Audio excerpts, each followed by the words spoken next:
Don Nugent grew up in Benzie County near Frankfort and started his farming career as a teenager. I bought my first farm when I was 19.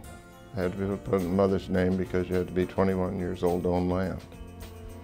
And I bought that farm to raise strawberries on it. And we raised strawberries and cherries. I rented a cherry orchard. And that way I could put myself through school. I was the second oldest of 6. My mother was in poor health, and the parents just didn't have the money to send me to school.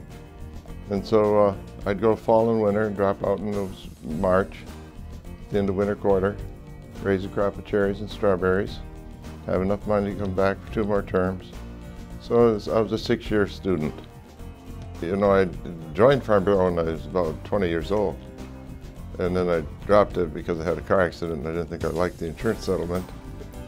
So the regional rep, Chuck Neblock, stopped by and wanted to be membership chairman. I said, well, I'm not a member right now. Well, he says, we can do that real quick. So we rejoined.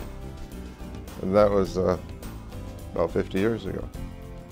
So we just went ahead and ran a successful campaign and gained a lot of membership and got more and more involved and started a young farmer group. And pretty soon, I guess I helped work to form other community groups.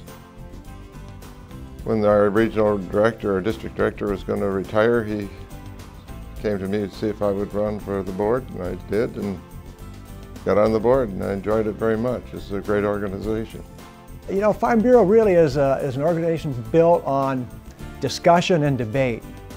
And Don always held his own, and when he felt strongly about an issue, look out, because you know, he was very successful and emphatic on how he could you know, win his side of the discussion. And I've never known the guy to lose an argument. And that's why I respect him and feel honored actually to serve on the board with him. Don spent 14 years on the Michigan Farm Bureau Board, 4 years on the Ag Commission, and then became an MSU trustee. I went on the board not with any issue other than to help agriculture and the sciences any way we could to make Michigan State a better university. I was the spokesperson for it, and several of the trustees, irrespective of political party, would ask me how should we vote. And hopefully I was effective. Michigan State University is the pioneer land-grant institution in the United States, and it's so important that we have a representative from the agricultural community on that board. And Don has truly been the champion of agriculture for the last 16 years at Michigan State. He brings his experience as a farmer, as an entrepreneur, a global entrepreneur, and as a business person to the board. Since I've been on the board the past 6 years with him, he's served as chair of the Finance Committee, which oversees the $2 billion plus budget of the institution, as well as an endowment portfolio of over $1 billion. So he certainly has played a very important role at the university. Back on the farm, the partnership with his father and then brother produced asparagus, peaches, pears, plums, strawberries, apples, and tart and sweet cherries. In 1973, the need for a local processor brought out the entrepreneur in Don. The county agent said, why don't you form a cooperative? So I found out there were 2 fellows from the St. Paul Bank of Cooperatives in Grand Rapids that day. So I drove down to Grand Rapids to meet with them. Told them we wanted to form a cooperative and pit cherries. Well, he said, how many members do you have? And I said, I guess there are 3, my father, my wife, and myself. Well, he said, that's not a cooperative. And I said, sure as hell is, you ought to try it. Well, anyway, we went back, got a few of the neighbors, and there were about 7 or 8 of us, then put together a company, and we called it Graceland Fruit. A freezer accident provided Don with 250,000 pounds of tart cherries, and Don put in action an idea that surplus cherries could be used the same way grapes were to make raisins. So all of a sudden I had 250,000 pounds of cherries for free. So I went and bought a little tray dryer, and we put it up, and I started spending my winters for the next few years figuring out how to make a dried cherry that was soft, tasted good, had good color, and was shelf stable. That's how it all started. In 1989, they were introduced to the marketplace, And today, the dried cherry is the fastest growing area of the cherry industry. When you think about Don Nugent, you really have to think about a pioneer. He really was a pioneer for our industry in a lot of ways. He developed the innovation drying techniques that go along with drying dried cherries and the process that goes along with that.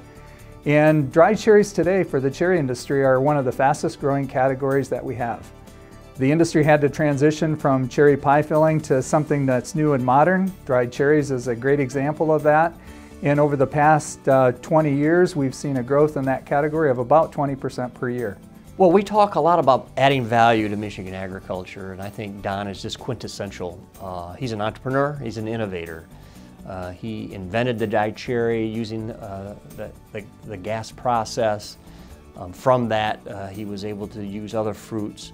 And not only did he perfect the process, taking fruit grown from the farm, running it through a process, creating new markets, he took that product internationally and was quite successful doing that. And so Don was recognized as Exporter of the Year, and again opened up markets, created value, added value to Michigan growers, and that's exactly what we're going to need more of to see agriculture succeed in the future, and Don was one of the original entrepreneurs. Today, Don raises cherries and apples on Nugent Farms, enjoys his grandchildren and trips to warm climates, and as a lifetime Farm Bureau member, understands how important the organization can be to members. I think that Farm Bureau members sometimes just feel like they can't do anything, or we're too small a part of the whole industry, of the world, the population today. That's not true. We certainly can do a lot. We have challenges, all of us do, and that usually creates opportunities for us. And I believe that, you know, I know there are times that my wife said, "Who are you married to, Farm Bureau or me?" Well, she wouldn't say that today. She's been a great supporter for me for the last 47 years. And team-wise, we've done it. We did a lot of it because of all the works and the programs and the legislative successes that Farm Bureau's had. It certainly helped me a great deal, and I believe it's helped the industry.